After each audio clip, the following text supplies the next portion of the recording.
Greetings, students. Today, we are going to be having a three-part lecture on what is Hinduism.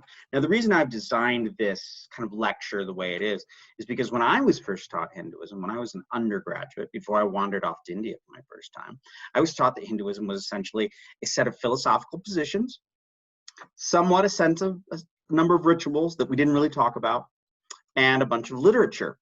And that was about it. And we did that for a semester. So I do something very differently than my first teacher, my Adi Guru, a man named John Grimes, who was very much a Advaita Vedanta fundamentalist. We'll talk about Advaita Vedanta in class today, just a little bit. So without further ado, I'm going to talk to you about the big 25 of Hinduism, 25 elements of Hinduism that I've identified. And one could call this what we call a polythetic definition. Now, a polythetic definition says that you can't define something just by saying it's one thing.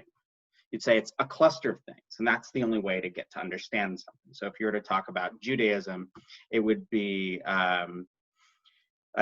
nationality sometimes, it would be ethnicity sometimes, it would be specific scriptures sometimes, it would be circumcision rites, it would be bar mitzvahs, it could be all of those things. You need all of them to kind of understand what Judaism is. So with Hinduism, I have 25 elements. So let's get to it.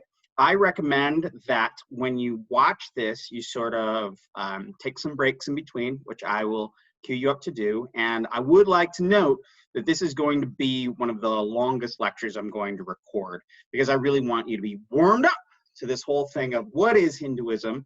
And you'll also notice that a lot of what is Hinduism is quite a bit of it is what is Indian culture. And Indian culture is very much what we're going to be doing for this first break. So without any further delay, I'm going to hit pause here, and I'm going to have you start on your first video.